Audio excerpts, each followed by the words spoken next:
या संस्थांचे संस्थांनी 100% वसूल केलेली अशा संस्थांच्या सत्कार सोहळ्याच्या निमित्ताने उपस्थित आमच्या बँकेचे चेअरमन आदरणीय भाऊ,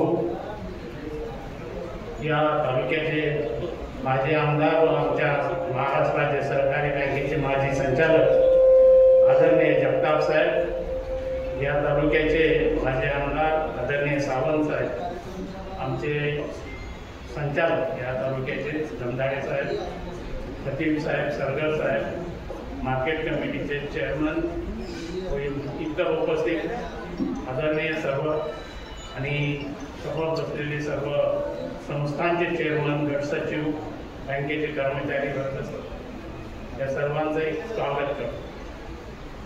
आजचा सत्कार सोहळा आपल्यापर्यंत पोहोचावा, आपल्याशी संवाद साधावा या हेतूने सत्कार सोहळा ठेवलेला आहे.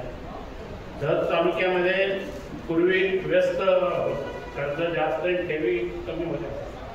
आता या 2 वर्षामध्ये कर्ज, आता ठेवी जास्त झाल्या, कर्ज कमी झाले. म्हणजे या 2 वर्षात आपण मॅच केलं. पण सगळ्यात कमी वसुली जी असते ती जत तालुक्याचे, इतर तालुक्याच्या मानाने आपण कर्जमाफीसाठी बसतो. जमदाडे साहेबांनी सांगितलं की एका 45 कर्जमाफीसाठी बसतो. कर्जमाफी कधीही कर्जमाफीच्या आशेने थकबाकी झालेले, म्हणजे जून आता 24ला थकबाकी झालेले यांना कधीही कर्जमाफी मिळालेली नाही. मागे 2-3 वर्षापूर्वी जे थकबाकीदार असतात अशा लोकांना त्या थकबाकी मिळालेली. ती चालू बाकीदाराचं आता हे जे यावर्षी थकबाकीदार राहिले लोक की आम्हाला माफी होणार आहे म्हणून, त्या लोकांना तशीच माफी होणार नाही. त्यांना जे प्रोत्साहन जर शासनानं डिक्लेअर केलं 50,000चं प्रोत्साहन, त्या दोन्हीपासून तुम्ही वंचित राहणार आहात.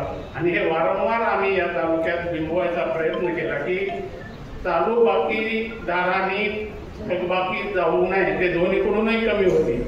आणि आता तशीच वेळ येईल जर माफी दिली तर. नाही माफी दिली, आमच्या OTS योजनेमध्ये शेतकऱ्याच्या म्हणजे सरकारच्या कर्जमाफीपेक्षा आम्ही जास्त लाभ दिला. जमदाडे साहेबांनी सांगितलं की उमदीमध्ये शेतकरी आपण राज्य शासन किती माफ देतं? 2 लाख 3 लाख. आम्ही एका शेतकऱ्याच्या घरात 45 लाखाची माफी केली, व्याज माफी. हे अशा प्रकारे बँकेची योजना शासनाच्या कर्जमाफीपेक्षा भारी होती. कर्जमाफीसाठी थांबतो आपण, याचा अर्थ असा आहे की बँकेचे व्याज भरायसाठी थांबतो. बाकीचे तर पैसे तुम्हाला भरावंच लागतात.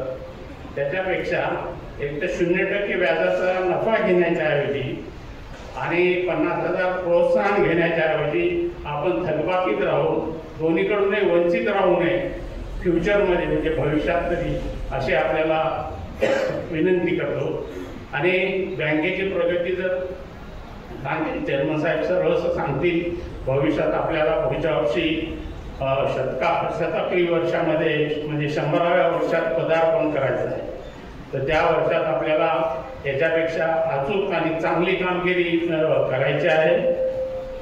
आम्ही यावर्षी टार्गेट तुमच्या जवळपास 70% ठेवलं होतं, तर ते 54-54.5%वर आढळलेलं आहे. तर भविष्यामध्ये आपण चांगली सहकार्य कराल वसुलीसाठी बँकेच्या. तरी जत तालुक्यामधली 1% वसुली झाली तर जिल्हा 1/2% होतो. तुम्ही 1%नं वाढला तर जिल्हा 1/2% वाढतो एकदम. ते एवढा फरक, एवढे कर्ज आपले, त्याचा अर्थ आहे की एवढे कर्ज जास्त. आपल्याजवळ 500 कोटीचे कर्ज एका तालुक्यावर आहेत, या 2,500 कोटीपैकी. तर मी परत आपल्या सर्वांना विनंती करतो की पुढच्या वर्षी तरी किमान आपण वसुलीला सहकार्य करावं. आणि ज्या राज्य शासनाच्या, केंद्र शासनाच्या अनेक योजना आहेत. इथे तर जतमध्ये लाईव्ह स्टॉक ब्रीडिंग म्हणजे शेळ्या मेंढ्यासाठी खूप स्कोप आहे. आणि त्यांचा एक त्याच्यासाठी स्पेशल स्कीम आहे अनुदानाच्या, त्याचाही लाभ आपण घ्यावा. आपण आलात त्याबद्दल आपल्याला सर्वांना धन्यवाद देतो आणि मी माझे 2 शब्द थांबवतो.